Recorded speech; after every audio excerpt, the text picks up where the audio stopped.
Bonjour à toutes et à tous. Comme toutes les semaines, nous allons découvrir 7 expressions idiomatiques nouvelles. J'espère qu'elles vous seront utiles. Les expressions idiomatiques sont des expressions qui, en fait, quand vous les traduisez dans votre langue mot à mot, n'ont aucun sens. Mais ce sont des expressions que tous les Français connaissent et surtout qu'ils utilisent régulièrement au quotidien.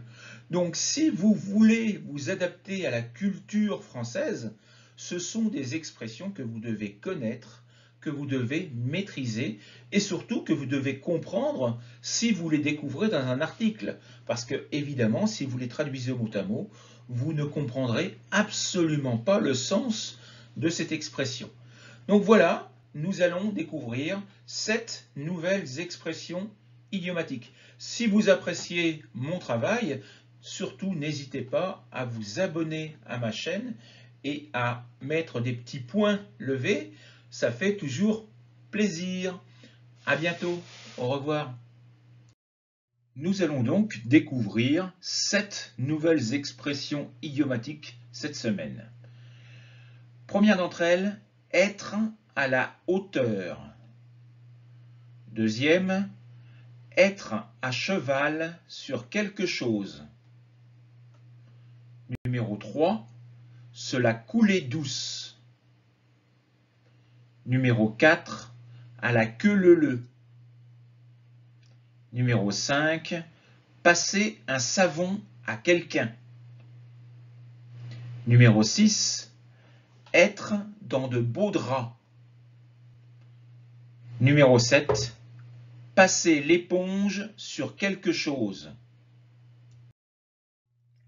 Première expression, être à la hauteur. Cette expression peut être utilisée dans deux cas différents. Voyons tout d'abord le premier sens. C'est valoir aussi bien que quelqu'un d'autre. Par exemple, il est à la hauteur de son adversaire, c'est-à-dire qu'il il a le même niveau. Sens numéro 2, être capable d'assumer une situation, avoir les qualités suffisantes pour pouvoir atteindre ses objectifs. Voyons quelques exemples. Il est à la hauteur de la difficulté. Ce match s'annonçait robuste et excitant et il a été à la hauteur. Il faut que je prouve que je suis à la hauteur. Nous devons être à la hauteur. Expression numéro 2, être à cheval sur quelque chose. C'est être très pointilleux, faire très attention aux détails. Cette expression vient de l'équitation.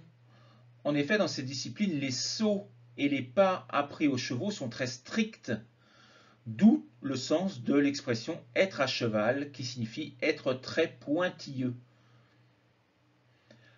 Voyons deux exemples. Le prof est à cheval sur les règles de grammaire, il sanctionne la moindre erreur. C'est exactement mon cas. Fais attention, ton patron est très à cheval sur les principes, ne le tutoie jamais. Troisième expression, se la couler douce. C'est vivre tranquillement, agréablement, sans forcer, sans faire d'efforts. Cette expression est apparue au cours du XIXe siècle et c'est une forme elliptique de couler une vie douce, qui signifie donc le fait d'avoir une vie tranquille sans gros efforts. Voyons deux exemples de mise en pratique. Depuis qu'il a pris sa retraite, mon père se la coule douce au Portugal. Je viens de passer mon examen et je vais pouvoir me la couler douce pendant les 2 prochains mois. Quatrième expression, à la queue leu-leu. Ça signifie les uns derrière les autres, comme sur la photo, vous voyez les enfants qui sont à la queue leu-leu, c'est-à-dire les uns derrière les autres. Ça vient du latin lupus, qui donna au XIe siècle les noms le et loup. Donc 2 siècles plus tard, on a ajouté un P, donnant notre actuel loup, donc l'animal. Et cette forme le subsistera jusqu'au XVIe siècle. Donc à la queue leu, ça renvoie donc aux loups qui, se déplaçant bien souvent en meute, se suivent et marchent dans les pas les uns des autres, soit les uns derrière les autres. Voyons un exemple. La cloche vient de sonner et les élèves se rangent à la queue leu pour rentrer dans la classe. Expression numéro 5, passer un savon à quelqu'un. Donc ça n'a pas du tout le sens avec le mot savon, c'est faire la morale, remettre quelqu'un en place, le critiquer fortement. Donc cette expression date du XVIIIe siècle et s'inspire d'une pratique du XVIIe siècle. Autrefois, les femmes avaient pour l'habitude de discuter, de se raconter des potins en même temps qu'elles lavaient leur linge à l'aide d'un savon. Voyons un exemple. L'employé a mal agi avec les clients et il s'est fait passer un savon par son patron. Donc son patron l'a grondé parce qu'il avait mal agi avec les clients. 6e expression, être dans de beaux draps.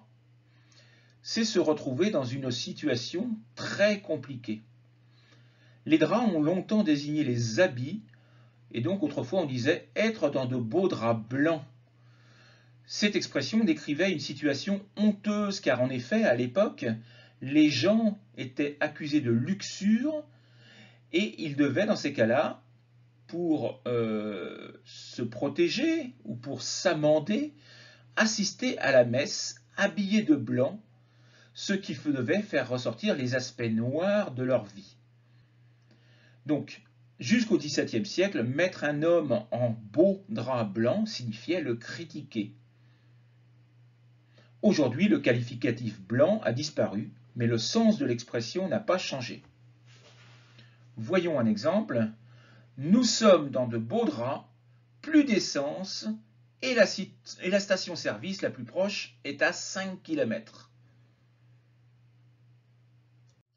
Dernière expression de la semaine, passer l'éponge sur quelque chose. Donc là encore, aucun rapport avec l'éponge, il ne s'agit pas de nettoyer quelque chose, mais de pardonner quelque chose qui a été fait ou au contraire qui n'a pas été fait.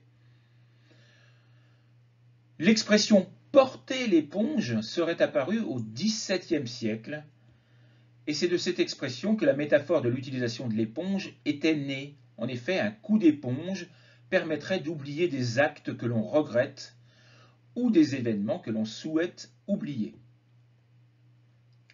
Voyons un exemple. Les enfants, vous n'avez pas rangé votre chambre.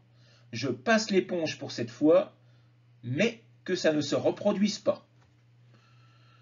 Voilà, cette vidéo est terminée. J'espère que ces expressions vous auront été utiles, que vous aurez découvert une nouvelle richesse lexicale.